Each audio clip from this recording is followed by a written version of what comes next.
for those of us that aren't here. Okay, there we go. I think that started. Yeah. Okay, so as a reminder, next week, I'll make this a little bigger. Next week, we will not have in-person class. We're still going to have an assignment that we have already assigned. You'll still get a critique. You'll just get it through video. And you'll even get a new lesson that will also just be through video. So even though we won't have in-person assignments, everything else will be the same way. Same class structure, assignment, critique. And then I put this in our Teams chat. I'll give you a copy of it. In fact, I'll copy it real fast. And I'll put it into the Zoom chat so you have it as well. But the basic premise is, even though we won't have in-person class next week, everything's the same. My communication will be the same. I'm still on Teams. And all of your assignments and critique will be handled through videos. That new assignment and that critique video, of course, we'll be doing next week. This only affects next week. So we will be back for class in person the following week, which would be the end of February. So of course, let me know if you have any questions. Stay up to date on that Teams chat so you can check that out. But otherwise, everything will be the same as it always is. Okay, so we are going to be working in this week's assignment on painting skin. And the goal is to be making, let me make sure I have my homework assignment here. Oh, I don't know if I have one there. Oh, there's that one. Let me grab it real quick. Our goal is that this week we're going to be making a head drawing that has an emphasis on painting skin and skin texture. And of course, we've had some great discussions about other things, including making a head, drawing the eyes and hair. We've been doing some features, right? So now we're just kind of tying it together to introduce this idea of texture, of painting skin. And skin texture is actually based on a couple of things. It'd be color choice, like the kind of characteristics of color we're working with, as well as some actual texture moves, like how to make it feel shiny, how to kind of reflect the way that it really feels. So we're going to get into those two ideas. So I'll give you a quick little preview. We'll have a very fast, just kind of rehearsal or sort of a revisiting of drawing ahead. So make sure we always feel good about that structure idea. Then we're going to talk about the ideas of skin colors. So meaning those characteristics, especially of the kind of skin color we're interested in terms of like its saturation, its value, things like that. Then we'll talk a little bit about, actually right here, a little bit about the idea of saturation, meaning like what's a great color to work with, depending on the skin tone that you choose, what's a great shadow color to work with. So we're going to teach you about that. Then we'll get into this step, which is cool, which is like these actual kind of like texture ideas, like about the shininess of skin, some of the reflection that we see in it. Here's a little example of the homework.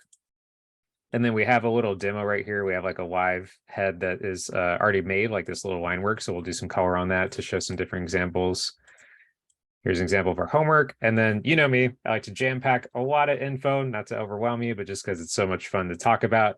If we have time, we'll also do a quick little demo on like some key shadows that you see in the face, like some really common ones that we see that we call the zones. Like what are these like popular zones that we see shadow in? I also want to bring up right away before we start, here's in our critique, you know, how we like to do that master study, that master work that we look at. This is actually some of the work that we would look at since we're not having in-person class, we're doing those videos. I thought I'd show it ahead of time just so you can see some nice examples of skin tones being painted, skin texture being painted, and then more specifically, some of those really great ideas about shape, which we've seen with a few people, including Zaya and I just had a meeting. We were talking about art. And of course, we've looked at it in critique. A few of you are very shape driven in your painting, which is something we actually really like, in particular with skin, where we're showing a lot of that structure, that anatomy. Oh yeah, very good. Yeah, Zaya says, love Sasha's work for use of shapes. Yeah, so this is great stuff. This is also in the Google Drive folder. I'll give you a quick copy of it in the Teams chat, or excuse me, in the Zoom chat. Yeah, Zaya says, love the use of shape and the color jitter. Yeah, as a reminder, color jitter would be sort of these small variations in color, right? Like these little differences in the skin tone to create some life in there. So, and finally, let's jump right into it. We'll do about half of our lecture and demo participating on that, and then we'll check in with you. We'll do a quick little hello, see how everyone's doing. Of course, if you have any questions. So Benson asks, does the head itself have to be realistic or can it be stylized? That's a great question. I absolutely encourage some stylization. The only real requirement for this assignment is about that texture of skin. So if the character is even like stylized, like very stylistic, or even like you could, after today's lesson, even learn that you could paint someone who's blue or who's green, as long as you're really showing me some of that example of skin texture, some of the color choice ideas with like saturation, some of the ideas of like the shininess. That's really what we're looking for. But yeah, that's a great question. You can definitely do something kind of stylized. I enjoy assignments like this where you guys can flex and do a little bit of character work. Okay, so let's go ahead and get started.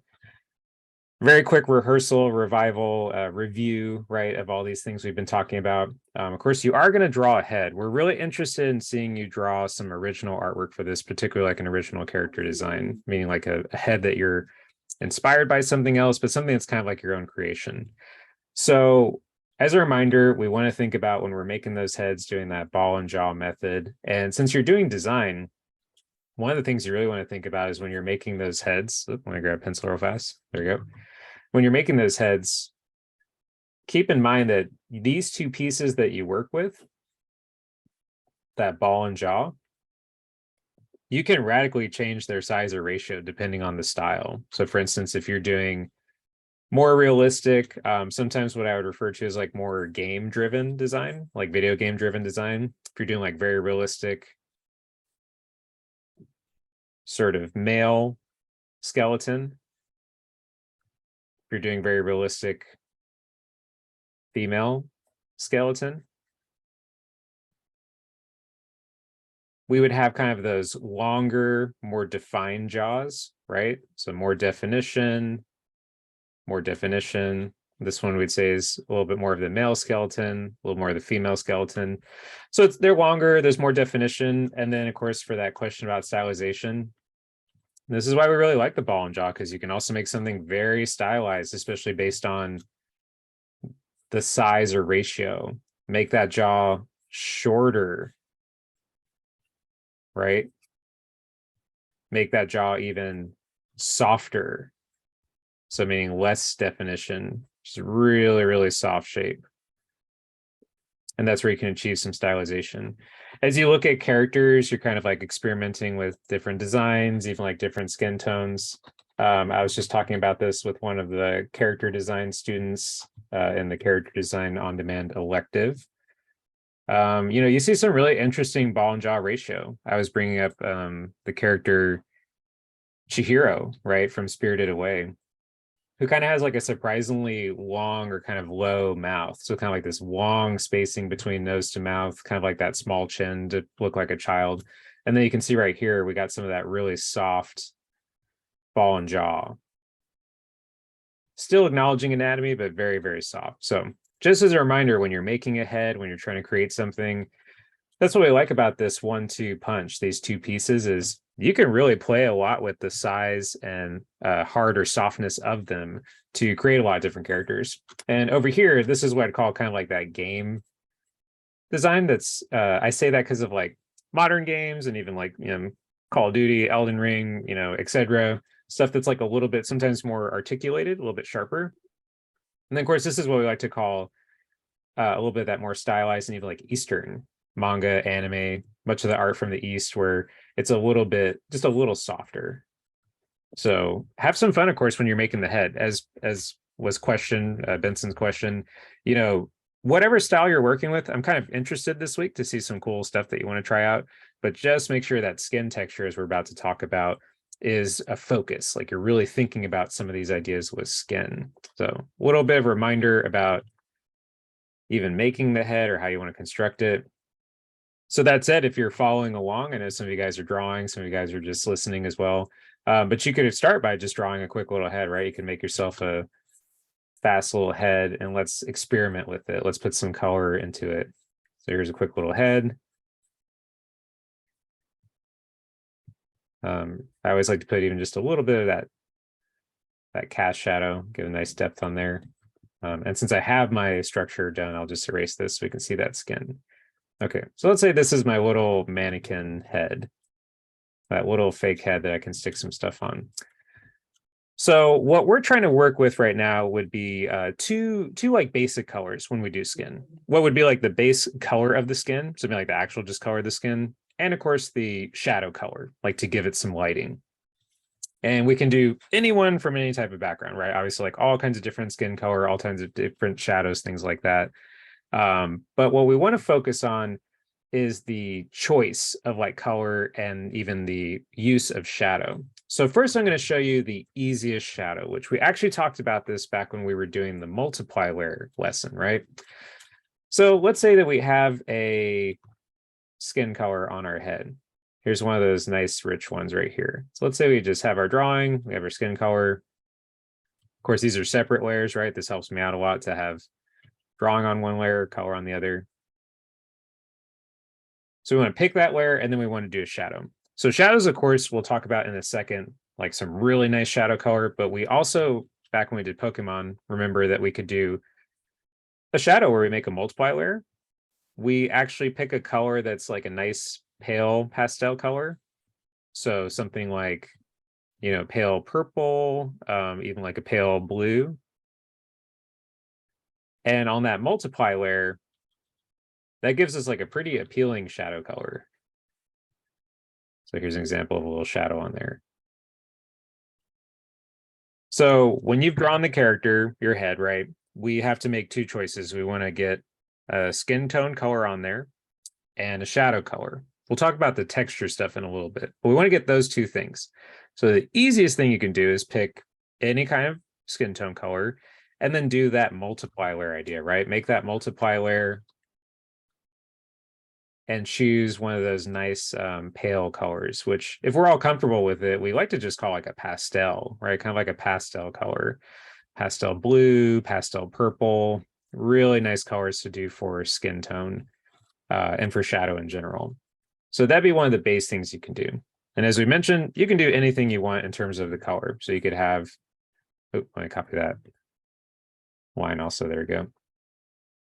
So yeah, you could do a deeper color. Here's like a nice sort of pale color. And we'll talk in a second about like where skin tone colors come from. Like actually the huge variety, the big background of everyone in the world, like they all tend to come from one parent color, which makes our lives easier. It's like this one color that skin sort of starts as, and then it just varies, of course, across people. So what we first want to establish is you're going to pick a skin tone and you're definitely going to give it some lighting, right?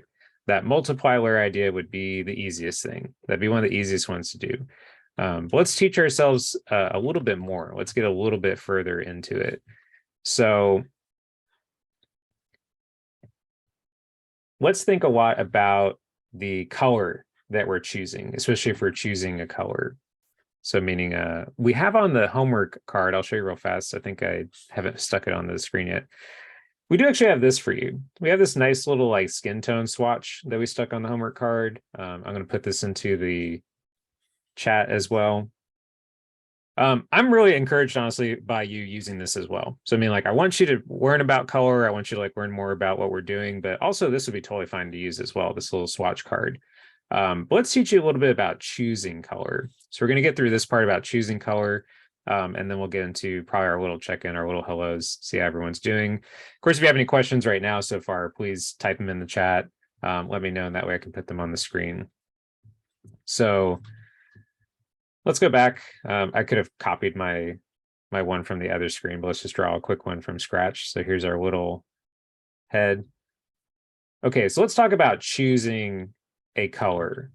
You have the swatch card, but let's get into the actual mechanics of choosing color. And this is going to bring up a couple of words that we talked about before, but that we would really like to feel firm on. Like we want to feel really good about these terms. So here's our little head. Let's go ahead and give it some quick color.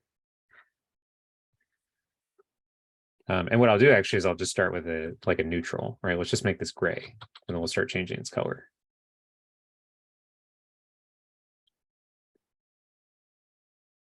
Okay, color has three ideas. Any color that we work with or pick. And we've brought this up before, and we're going to put you on the spot. We're going to ask you again about color.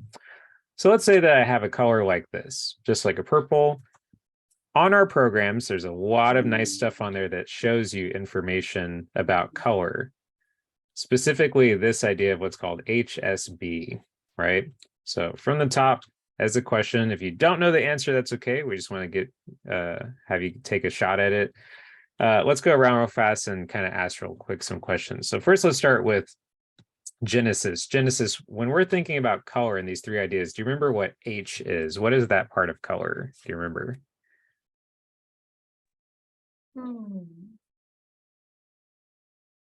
This is probably not right, but is it like highlight? It's not. The one clue I'll give you real fast is it's a very short word. It's like a 3-letter word. It's very short. If you don't know, that's okay. Do you have one more guess? Not yet. Okay. Let's ask thank you so much, Genesis. Let's ask Nolan real fast. Nolan, what is that H word? Do you remember? Is it highlight? It is not. Yeah, that was Genesis' question. So it's a very short word if you remember. I see you, Zaya. I'm gonna get you in a minute. Nolan, do you have one more guess? If not, that's okay. I can't think of anything right now. Okay.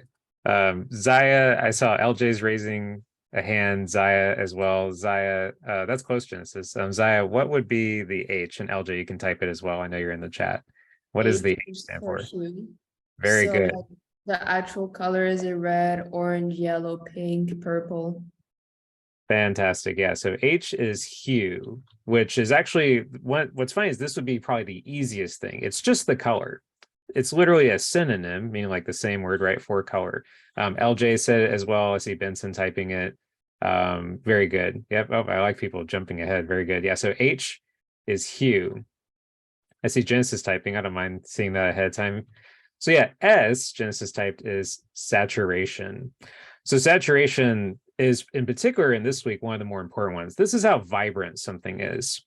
So if we thought about like an orange, like an actual orange that we would eat, we would kind of describe that probably as like this color even, like it can get pretty saturated or vibrant. And then there are oranges that are really pale, not the fruit, but the color that would look like this potentially, which as far as we could tell, that's actually starting to look a little bit like skin, right? So saturation would be how vibrant something is. Yeah, very good. And then we're getting some guesses for the B's. I'll let people jumping in. Benson has the right one. I like your guesses though, Genesis, because those are related to art. Those are getting pretty good. So we have color for hue, right? That's the color, just any color, red, green, orange, yellow, etc. Saturation, how vibrant it is. And then finally, we have B, which actually tends to stand for a couple of things. Like you could think of it as, brightness for B. Sometimes it's referred to as like the black point, meaning like, how black or how dark something is. And then of course, a word that we actually like, if it's okay for us to always juggle these words, would be value. So this is basically just how light or dark something is. So something like this would be a dark value or brightness. Something like this is the middle. Something like this here on the bottom is brighter, right? So color is all of these things. It has a base color. It has a type of saturation. Yeah, very good, Zaya. Thank you. And then it has a brightness level. And so down the line, especially like in our class, we will love to quiz you like that. We'll love to just throw a color, even on the screen like this and ask ourselves, what's like the hue saturation, value of this? And I'll just jump ahead and say, it's like a blue kind of color, right? It's a little bit like neutral. So it's kind of like a low saturation. And then finally, it's not super dark. It's kind of bright, right? So we want to be able to talk pretty comfortably about color like this. Now, here's what we want to say about skin color. We'll go through this part and then we'll do our quick little check-in and we'll say hi. Even though there's lots of different styles, I always say that, right? Styles, cartoon, animation, gaming, etc. We do want to approach this a little bit from realistic color and realistic philosophy. What we will find oftentimes in these early stages of picking color is that we do tend to pick things that are extremely bright and saturated. So for instance, if we were like, hey, I want you to make a skin tone or a skin color, students might pick colors like this, very bright orange, deeper orange, really nice stuff to reflect different background, but it's very vibrant. It's like super saturated. So the first thing we want to tell you is that regardless of the value or the type of color of skin tone, for realism, we would like this stuff to be a little bit more desaturated, meaning like a little bit lower in saturation. So here's like just some quick colors down here on the bottom. Here are those colors that feel too saturated across the spectrum of people of planet Earth, right? Again, you can totally do your aliens and like your different characters, but we'll talk for now about like planet Earth species. So there's some stuff that's really bright. And what we first want to tell you is like, wow, we'd really like to see some stuff that's a little bit lower in saturation.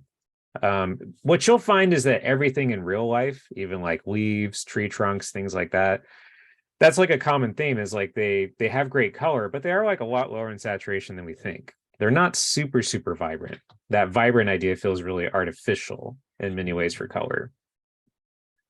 So the first thing would be if you pick a color, which again, you should use that swatch idea. Let me see if it's right here again. Yeah, here it is. You're more than welcome to have fun and like kind of play with this one. It even shows on there like here's a tone, here's like a great shade, etc. But also I want to teach you color, right? Teach you these theories. And so first thing would be pick any color you want for this human kind of skin, but put some emphasis on that low saturation, kind of tone down how vibrant it is. The second thing would be with regard to the shadow. And we're going to take all this stuff here, and we're going to make it just a little bit smaller so we can fit it. So first idea would be if you have a skin tone, pick anything you want, but go for low saturation. And because a lot of us on our programs have a very similar setup, let me actually pick the color and then I'll put this on here. What we would be actually trying to show is that a lot of you have these cubes, which is awesome. This is exactly what we want in digital art program. What we're telling you actually out loud is that you will find that a lot of skin tone is desaturated, which means it's to the left. It's heading a little bit more towards neutral, right? There's an argument in painting, and it is very valid, that this whole area right here, kind of like the entire edge of a cube like this, is a danger zone. So meaning everything on the edge of the cube is right over here on the top left, too bright, way too bright. We don't see a lot of that in nature. Everything on the bottom of the cube, right, too dark. And then even with this discussion right now, we'd say everything to the far right of this cube over here on the right, too saturated, way too vibrant, artificial. So there's kind of like a little danger zone that you like to work inside of with color. And when we talk about skin color, what we want to say right now is first things first, go lower in saturation. Pick that nice, like a little more neutral, a little more realistic color. Okay, now let's talk about one more idea, packing in a lot of info, right? Let's talk about one more idea and then we'll check in, especially if you have any big questions about stuff. And that'd be, how do you choose a shadow color? So I'm going to teach you a word and an idea to choose shadow. You can actually use this in anything. So even when you're painting, as I joke, right, the toaster, you're painting a duck, you're painting a tree, you're painting your grandma, all of the above. This is a great way to choose colors. Even when you're doing the Pokemon work, fantastic way to choose colors. It's what we're going to call the waterfall trick. When Genesis pulls my quotes, you're painting your grandma, David, 2023. Very good. Yeah, there's at least one very dumb, goofy quote per class. Has to be at least. So the waterfall trick. Here is the waterfall trick. Let's actually, I try not to go too quick with the drawing stuff, but I'm going to kind of source or show like even a few examples of things. So here's like, let's say a leaf. Here's what I kind of mentioned, like a piece of fruit, let's say sort of like an apple. We'll make that tomato, make our life easier. So let's say a little tomato. Can even put the little leaf on there. And then of course, let's show very quickly, usually I want to draw this, but I'd like to show just some color examples. Let's just put like a nice kind of quick little head shape on here to show some shadow. So we're going to do what's called the waterfall trick for shadow colors. And here would be the idea. I'll put these over here. Whatever color that you have picked, and the premise, meaning like the beginning of this idea, is you would want to have that color cube. You want to be comfortable with that cube on there. Whatever color you pick. So let's say here's the green. Here's the green color. Here's how my cube looks when I'm choosing color. Usually when I tell you, especially like artist to artist, teacher to student, etc., usually when I tell you, hey, I want you to pick a shadow color for that green, most of us would just do this. We would go down. We'd go, okay, I'm going to pick a color that is darker. So we'd pick that darker color. We would put it on the leaf. And what I would tell you truly is I'd say, hey, I like that. I like that you're at least putting that change in value, right? That change in light and dark, that's a shadow. But it is a little bit dull. It kind of has like a dullness to it. Something that could get even trickier is if you do this. If you go, I'm going to go darker, and I'm actually going to pick more like gray, black, or brown, right, to make it dark. I come over here. I put that on there. And again, I say, hey, honestly, sometimes even in nature, we see stuff like this, but this seems very dark, and it even seems, again, like very, very gray. It doesn't have like a lot of life. And what's beautiful is that shadows have tons of color and life, especially skin. Skin has a lot of color in the shadows because there's actually a lot of bouncing going around. Even when you look at something like, I have my little setup, right? I have like some blue light below me. Even things that make shadows, even like shadows on the back of my neck right here, have a lot of color. They're not black, they're not brown, they're not like gray. They have a life to them. And so down and to the left, we pick a color for the leaf or the skin. We say that's too neutral. That doesn't feel really great. So the trick to choosing shadow colors, especially for anything, do this on anything you're painting, especially as a starting point. Color's crazy. You could do all kinds of things definitely later in life, later in your art career. But a big trick would be waterfall. Waterfall is whatever color the thing is, green, red, skin, we'll see it. Take that color and go to the right and down like a little waterfall. That is a great color to shade your item, because what you've done, especially with respect to these things we talked about, is you've made the color darker and you've actually made it more saturated. You've made it more vibrant. And for those of you that keep up with art, you're liking this stuff, you're liking the info, something that might blow your mind a little bit or be kind of crazy would be, just because shadows get darker doesn't mean they get less vibrant. If anything, they actually get more vibrant, especially with regard to skin tone. And the reason why would be that when you look at lights, like even the lights above my head right now, light will actually wash color away. The sun changes the color of things. The blue sky changes the color. Some of you guys are even in classrooms and things. You see those like maybe really bright whites or synthetic kind of like lights in there. Those actually change and shift color. So the shadow is less affected by light, right? Doesn't have as much light. It actually often gets more vibrant, a little bit more saturated. So there's the leaf. Here's the, at this point, ambiguous tomato or apple, could be either one, depending on the region of country you're in, right? Here's that color. Same thing. I don't want to pick a color that's just dark. I really would prefer not to pick a color that's darker and more gray. I would love to waterfall. Pick a color that's darker and a little more saturated. Darker, more saturated gives me that shadow color with some nice vibrancy, some nice character. Same thing for that leaf color right there. And of course, finally, to really tie this all together, here's our quick little skin tone idea, or quick skin color, a little head example. We would pick that color. We'd go over to the color cube. There's my color. We'd say waterfall, down and to the right. Boom. Great color for shadow.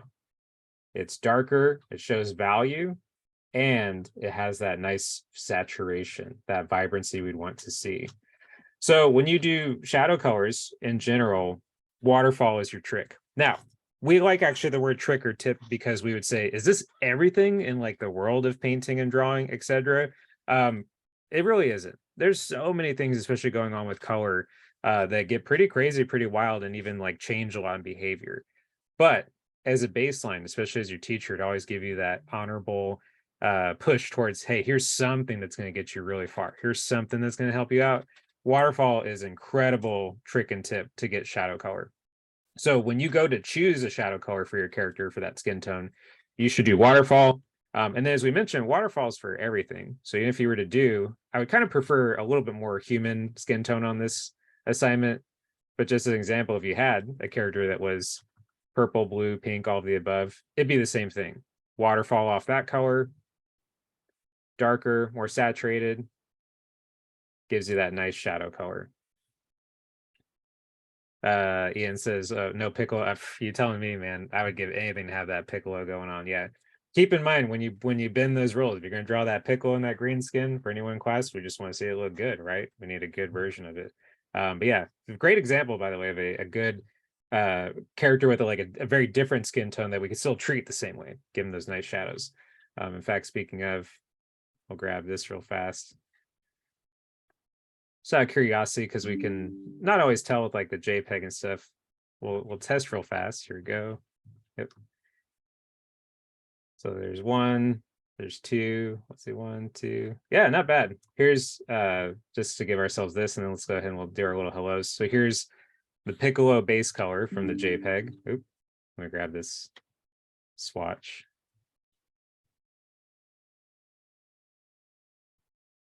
A man after my own heart with that Piccolo reference. I love it.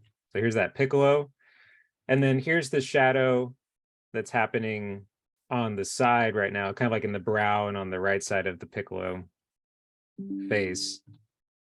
And it's subtle, but you can actually see that fall. Let me move this down, sorry. So you can see, here's the color, and that waterfall is happening like this, like kind of a sharper one. Here's that base color, kind of like a sharp.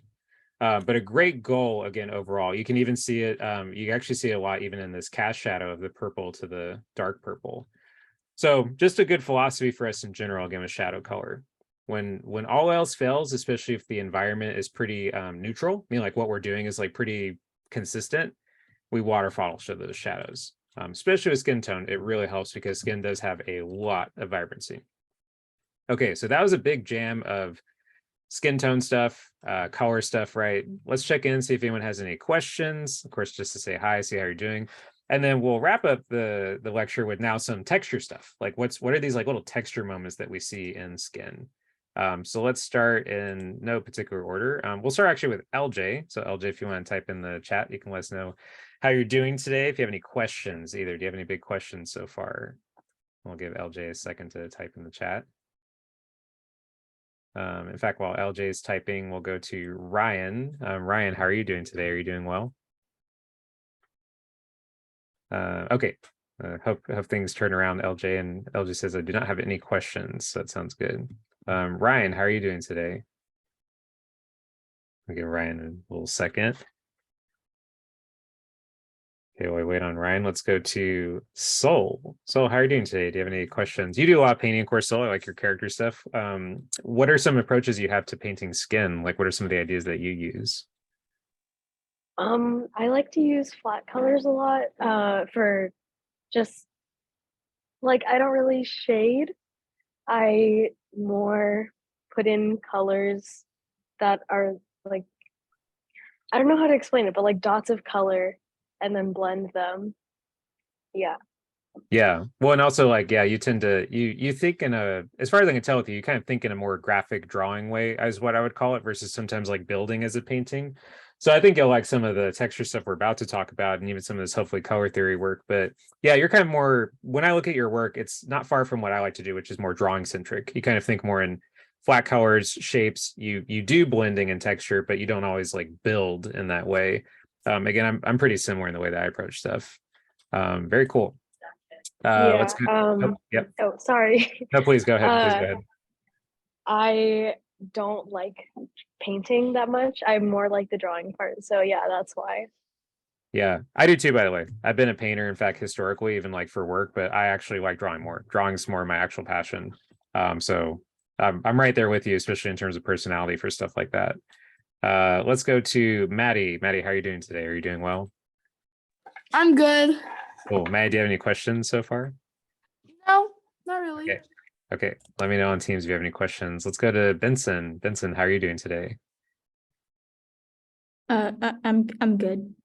Cool. Benson, what's your experience with like choosing skin tone colors? Like, do all these things we talk about with like hue and everything make sense? Is that kind of stuff that you use? Yeah, yeah. Recently, I've just been using orange as a base. Yeah, I didn't want to throw too many things at us today, but that's actually one of the biggest answers to skin is that no Because I matter remember you, yeah. Well, because you said that once. exactly, yeah, very good. Yeah, I think we were talking about, oh yeah, it's I don't want to skip over that. I think we talked about it during the head week, right? We were just doing the head and I had brought up the base for orange. So it's very appreciated that you remember that. You're keeping that in mind because I was even back from week 2, which I'm just taking a second. Oh yeah, here it is. Yeah.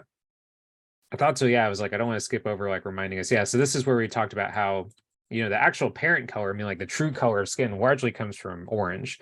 And what we're trying to avoid is it's okay, but kind of like sometimes the crayons and markers we buy, we see skin as sort of almost more of like a pink, and we see different skin tones, but we kind of possibly relate it to red and pink as its origin, but its origin is actually really much like an orange. So we see the two different skin tones from the two actors. And so when you click those, you would see that that main color, again, what we refer to as that parent color, in both cases, actually orange. It's forms of orange, including that nice desaturation, right? A little bit more to the left. So yeah, love that you brought that up. Great reference. Let's go to Jalen. Jalen, how are you doing today? Are you doing well? I'm doing good. Cool. Do you have any questions so far? No, Okay, you let me know. Let's go to Zaya. Zaya, how are you doing today? Are you doing well? Yeah, I'm doing pretty good, thank you. Cool. Any questions so far? No, not really. Awesome. You let me know. Let's go to Genesis. Genesis, how are you doing today? Doing good. I'm kind of tired though. Oh, sorry, I didn't see that. What was the last part? A little tired, you said? Yes, I'm kind of tired. Okay, yeah. Well, it's Friday, right? Hopefully we don't have too much to do over the weekend and get a little bit of catch up on that sleep, right? Yeah. Very good. Let's go to, thank you so much. Let's go to Nolan. Nolan, how are you doing today? I'm doing good. Cool. Yeah. As always, Nolan, of course, I like you. Speaking of, I'll show some of the other student assignments from the last time. But yeah, Nolan, I always like seeing you take on these ideas again and look forward to seeing like what your latest is on all this kind of work. Finally, let's go to, of course, Mr. Ian. Ian, how are you doing today? I am learning. I like it. I like it. That's the goal. You're learning Um, and dropping the fantastic Piccolo reference. I love it. I need that. Yeah. I felt like I had to bring some sort of other skin color. When we get to hair color, we could go Roro Zolo with the green hair. There you go. I love it. I love it. I need this. I need this era in the room. I need Yeah, this. David, you need to be aware. Katrina has tried to draft me into forming some sort of anime manga club. Yeah. And or an anime manga based elective. Like she wants to put her hat into the teaching role, and so it's coming. It's coming. Yeah. Very good. Yeah. Yeah. I think to quickly make an aside of that, I think it'd be amazing for the students, especially those of you maybe in the room, to have not only like anime manga as like narrative and like storytelling, kind of like a writing sort of elective, but then obviously an art one as well, where it's a focus because it's an entire totally separate world of decision making and of course beautiful stuff, awesome stuff that we could talk about. So yeah, I love that. That's great to hear.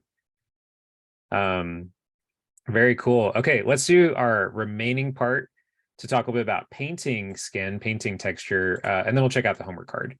So we're in the home stretch. So let's give ourselves a couple of tips about the sort of like painting and texture of skin. And I'll be totally upfront with you that this is kind of a light amount of information, meaning you can do a lot with painting skin. We saw this beautiful sort of masterwork from Sasha that you can see with painting skin and shape.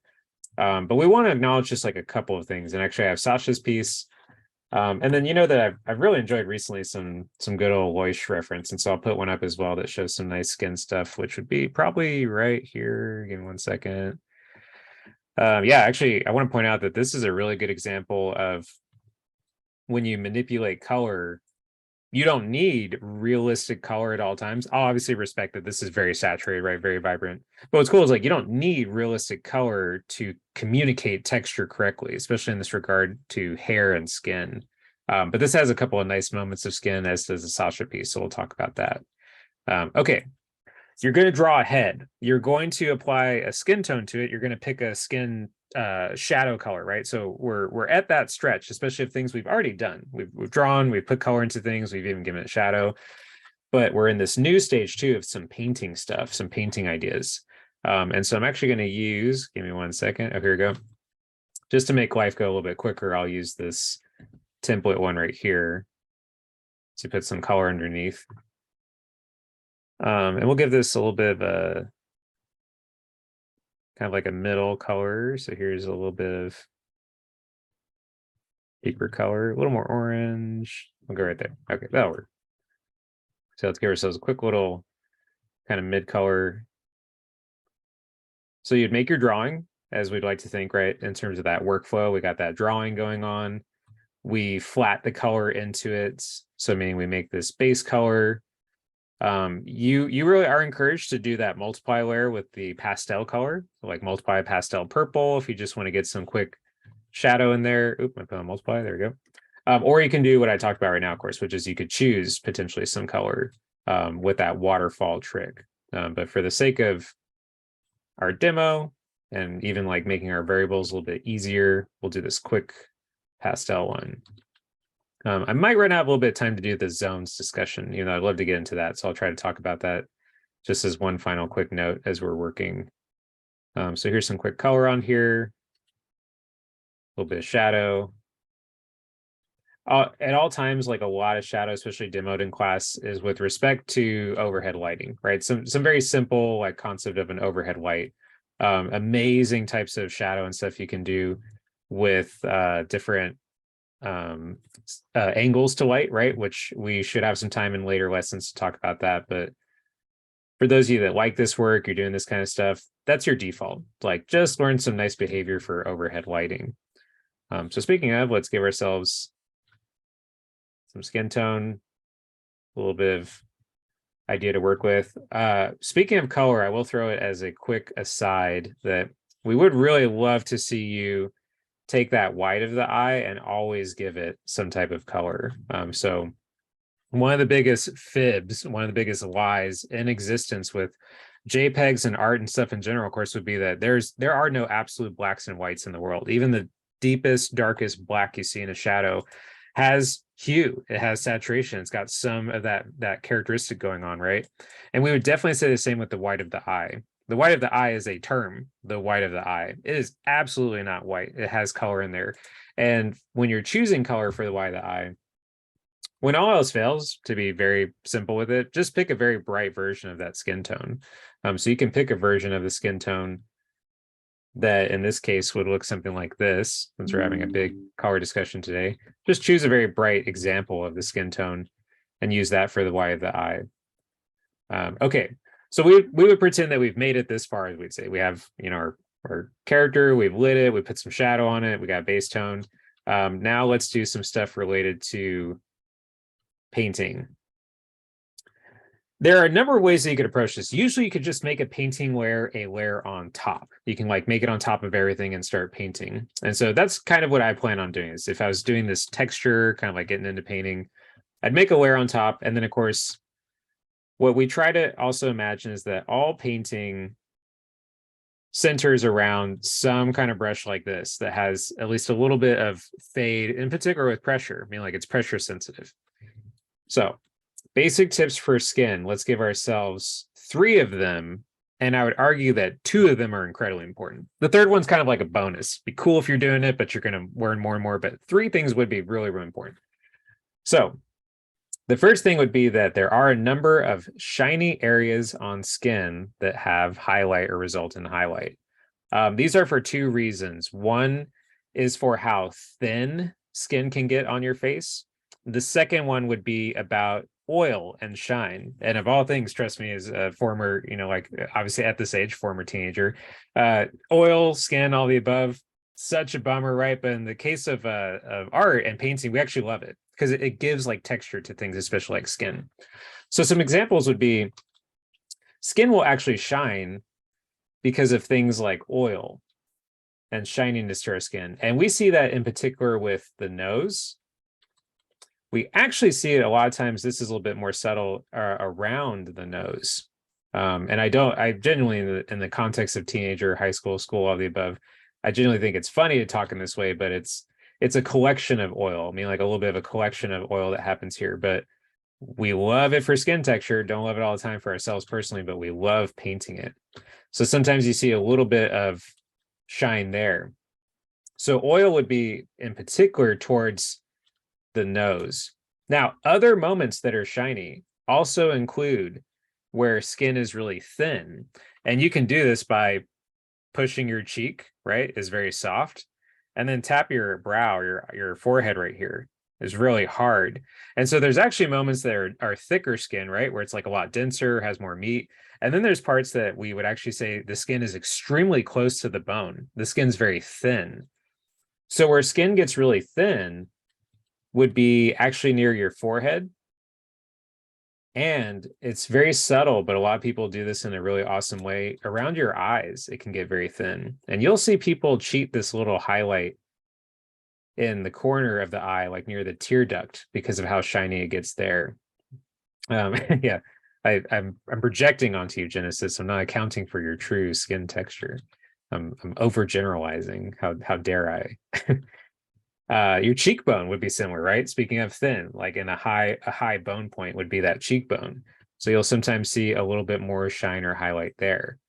And then one of the last ones that we do like to think about is, as a texture, our lips, which are two things. Of course, they are at times like wet. I mean, like hopefully they're moist, they don't get too dry. And then also they are like another like thin texture to our face, our lip.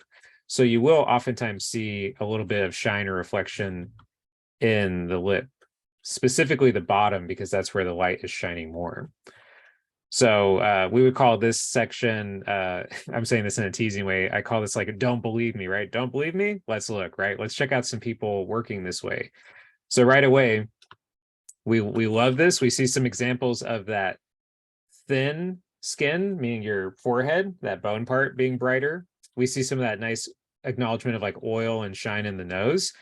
This is the one that's really cool. We see this in quite a bit of artwork, even though as students and Pinterest, YouTube, stuff like that, potentially, we don't see a lot of people, at least in my opinion, talking about this part, where you got this thin skin around your eyes that gets a little bit of highlight. And then, of course, there's that highlight on the lip. Yeah, Zaya says Arcane does this so well, which even without seeing a picture right off the bat, I can tell I'm sure it's on there. Even in the animation, right? They might have some of that worked into the animation. Yeah, actually, here's that great eye one that I'm talking about. So here's Arcane, beautiful work, of course, coming out of Riot. And you can see some instances, it's very subtle. I know this is Zoom, it's a little bit crunchy, but you can actually see there's a little bit of that nice highlight for the thin part. Same thing here, you can see some of that thinner skin, especially right here when we circle it in red. That thinner skin highlight, some of that nose highlight for the oil, right? Here's a little bit of that version of it kind of coming off the nose as well. So it's easy to, yeah, very good. I like people jumping in. It's easy to see these themes across different work. Here's this one to wrap this up real fast as examples. Here's actually that. I like this one a lot personally when I paint. This little like acknowledgement of some shine or oil that collects by the nostril, a little bit of shine of the oil. Here's obviously the shine down here on the lips. And then here's that one I said that's interesting, the kind of like thin skin around the eye that catches a little bit. Two examples already. Last one, because I love that Arcane one coming up. Last one, same thing here. Shine because of the oil, shine of the lip potentially, especially right here, we'd say on the right. Little bit of that shine of the thinness, maybe more present, but not quite. And then here's even some of that cheekbone shine. As we like to say, it's not always like super dramatically different, but certainly some texture being applied. So those would be some hot spots for shine. And I genuinely, even though it's kind of small, try to even like label them. So I mean, like they're kind of like drawn here that 9 times out of 10, regardless of the type of lighting, you would probably see at least by default these shines. The second thing, again, that I would actually describe as more important, these are the two important ones. Second thing would be that skin does have what's called temperature. We haven't talked a lot about temperature yet for color, especially on a day like today where we threw a huge amount of info about color at ourselves. But just to start that conversation very simply, temperature is either warm or cool with color. And this is easy because it corresponds with how it looks on the color wheel. Warm color, let me grab like a purple or something worse. Here's why actually. Warm color is hot, looks like fire, right? Cool color is cooler. Think of like winter, blue, green, snow, all the above.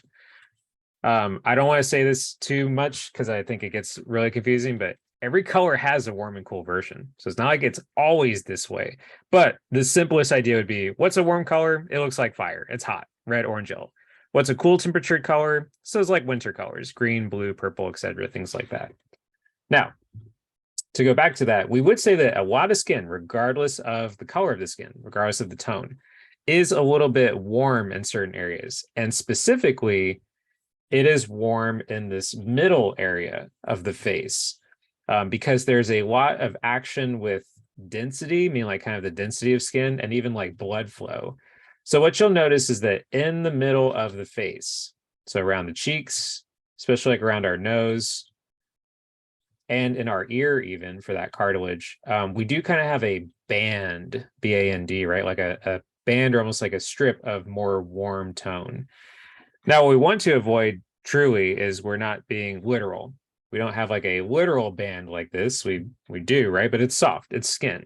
So what we want to encourage is if you're able to, meaning like if it feels in your wheelhouse and you're interested in trying it out, you could actually take that entire skin tone color and warm it up a little bit.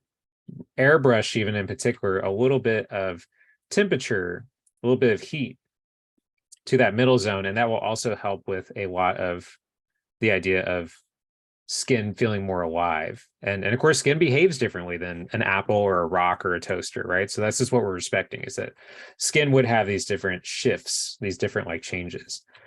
We got to look at the homework card. So I'm going to throw this as the last idea because it is actually a little bit more complicated. But the last idea would be if you are painting skin, one of the greatest things that helps, of course, is your understanding of the dimension of the face. But this is hard. This is practice. This takes time, truly. But we're acknowledging it, that one of the things that really helps with painting skin and communicating it, of course, would be an understanding of facial anatomy. You know, seeing that someone understands how the cheekbone goes, the turn of the forehead, right? When you look at the work and you go, how do I make it look like this? That's definitely a factor, right? We're definitely at times needing to acknowledge that there is a lot going on with the anatomy of the face. That does come later, though, or with practice. So that's why we caution that the two main things would be the shine and the temperature. That's what we're really trying to look for when we paint. So combining all that together, we are looking for this idea for the homework assignment. You will draw a head. I am open to those styles, like different style of artwork, but please focus on like realistic skin tones and especially texture. That's the point of the lesson, right? Is show us your example of color choice that feels realistic. Show us those examples of shines and like painting moves that feel realistic. And I'd like to argue, of course, if you look at the homework assignment, it's not a lot of painting. It's primarily a flat drawing with those little additions of texture. That's what we're looking for. Let's officially real fast look at the homework card and then we'll duck out of here. So here's the homework card. It should be assigned to you at this point. It includes, of course, all the handouts. And as we always say, drum roll. We say these things 10 times over in hopes that they all connect with you in terms of like what to do. And just in case you don't know, you always got to send me a message on Teams. But here, of course, will be your assignment. After the lecture, demo, everything and all the above, create one original character portrait. I like you being inspired by something, but do try to make like your own, make your own idea. And include those skin tones and skin texture. This is a skin study. You want to paint hair, you want to paint eyes, that's great. But remember, the focus would be on skin. So show us a character head with an emphasis on skin. And then Jessica says, no, I really want you to critique this in class. Yeah, if we really feel it, we can always, when we're back in class, like touch on it again. But the good news would be for timing, when you submit this, I will film a video where I critique you. I'll critique them one by one and talk about them and things like that. But yeah, if we feel some need to like talk a little bit as a conversation, we can do that for sure. That means a lot too. I love hearing people enjoy critique. That's honestly one of the best ways to learn, is getting those critiques. So As we mentioned, no in-person class next week. We're right back to class the following week, but all the communication's the same. I'll still be on Teams. I'll be sending you those videos. So if you don't already, keep a very close eye on the class Teams chat, because that's our best way to communicate, right? Other than that, I look forward to seeing your work on this assignment. And of course, I look forward to seeing you in person the following week. You guys have a great week and enjoy the videos that I'll be making for you. If you have any questions, reach out on Teams. Thanks for being here, Ian. Have a great rest of your day. Have an awesome weekend, and I'll see you guys very soon. Take care. See you guys. Bye, everyone.